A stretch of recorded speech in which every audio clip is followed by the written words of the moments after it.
Welcome, everyone, to this week's Oregon Minute. This is the first episode of 2021, and we have some really good material coming up for you in the new year. This week, we are interviewing Liz Deihs, who is the Chief Experience Officer with One Community Bank. Welcome, Liz. Thanks so much for having me today. So, Liz, we invited you onto the show because we are curious about, with the new relief bill having come out last December, what can small businesses expect to see in terms of an extended paycheck protection program or anything similar to that? Absolutely, and thanks so much for asking the question. So we are thrilled to have the new round of the Paycheck Protection Program come out. There's about $284 billion that we can help give to small businesses. So that seems like a huge dollar amount, but we definitely want to encourage businesses to apply as soon as possible because we do anticipate those funds going fast. So one of the main differences between the first round and the second round is that there's a couple different eligibility requirements. So that's specifically around having a gross reduction in sales from any quarter of 2019 over 2020. So that's for that second round. You can also apply for a first round if you did not receive funds yet as well. So, what are you hearing from businesses right now who are either benefiting from this new bill, or I know there's been some sentiments, some people don't feel there is enough to help local businesses continue to navigate this pandemic. So, what have you heard on both sides of that spectrum? Yeah, absolutely. So a lot of businesses are super excited that it's back. They need these funds and we're here to help for them. So that's great. So we're very excited to start taking applications. And then once the SBA portal does open, submit those applications for those borrowers. And then on the other side, I mean, we've had clients who we've reached out to let them know it's coming. And thankfully, they don't need the funds this time. So they've been able to kind of navigate through it and kind of make some changes, and they're able to still get through without it, which is going to allow more funds for other businesses who really do need them. There was also some other changes made to it too, where the max employee amount now can be 300 employees or less to qualify for those funds. How is One Community Bank or yourself able to help these businesses navigate this new program? Absolutely. So I think we all learned a ton from the first round of it. So that first round, we jumped in head first and we're ready to take on all of those applications and serve all of our clients. And nothing is different this round. This round, actually, the application is out and ready for people to fill out and submit to their bank. So don't waste any time. Fill out the application, send it to us. Even though we can't submit it to the portal yet, we are filing all of those. And as soon as the portal goes live next week, we will be working from sunup to sundown, getting all of the applications submitted. What kind of gratification do you get being able to help people during this pandemic? Absolutely. So it's honestly it's amazing that we have the opportunity to help these businesses and help our community. We've been able to take these applications in, get them submitted to the SBA, provide funding for those businesses that helps keep them in business.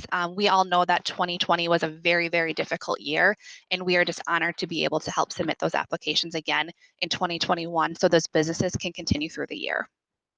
Obviously, businesses want to tackle this program as soon as possible. So, in terms of urgency or timeliness, what advice do you have for business owners, and how soon should they try to get on this? And maybe what might be a deadline for them to have tackled this? Yeah, absolutely. So I would encourage business owners to get out there and start filling out their application right away. You can go to our website and get it. You can also go to the SBA.gov and get the application. I encourage you to fill it out, send it to us, and we can get it submitted for you. There is a deadline of March 31st of 2021 for all applications to be submitted. So again, there's a lot of funds out there, but we do anticipate them going through very quickly. That's a scenario that I myself saw last year when the Protection Program first rolled out. And I heard from a lot of business owners who felt very relieved by that program, and you alluded to that earlier in our conversation. Um, why should Because I've heard from a lot of business owners as well who have faced unfortunate closures, or whether those are permanent or partial, whether they're closing down like a dine-in space and just having curbside pickup. But why should owners consider participating in this? Really to help save their business and to help keep their employees in, having a job. I think it's absolutely critical. We all know that it's extremely difficult times. You can't have more than 25% capacity inside a restaurant now right now, which is going to cut down on sales. So we strongly encourage you that if you do qualify, go ahead and apply so we can help you out with it.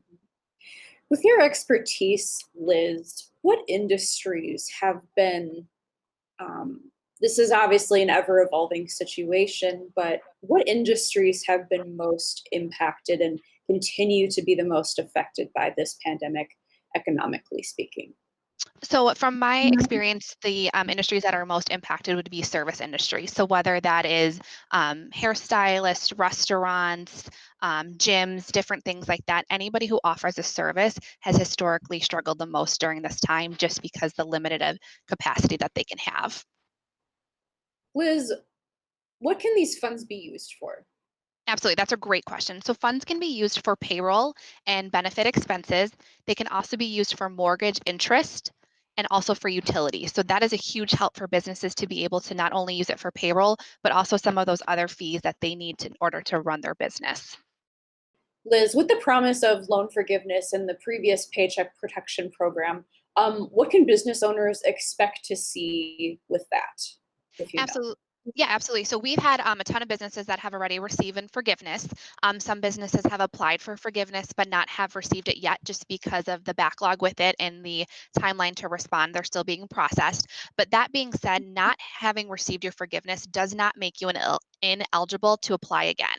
Even if you have not received the forgiveness yet, you can absolutely apply again for the second round. Which businesses are eligible for applying for this program? That's a great question. Businesses range all the way from one employee up to anybody that has 300 or less employees. You can also have nonprofits apply.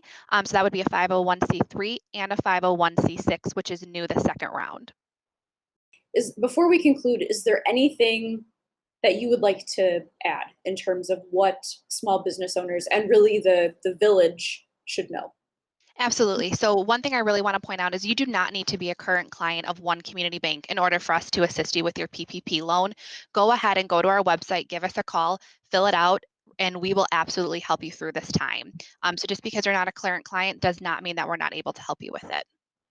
Thank you so much, Liz, for joining us today on the Oregon Minute. And for the rest of our viewers out there, please tune in every Thursday at 7 p.m.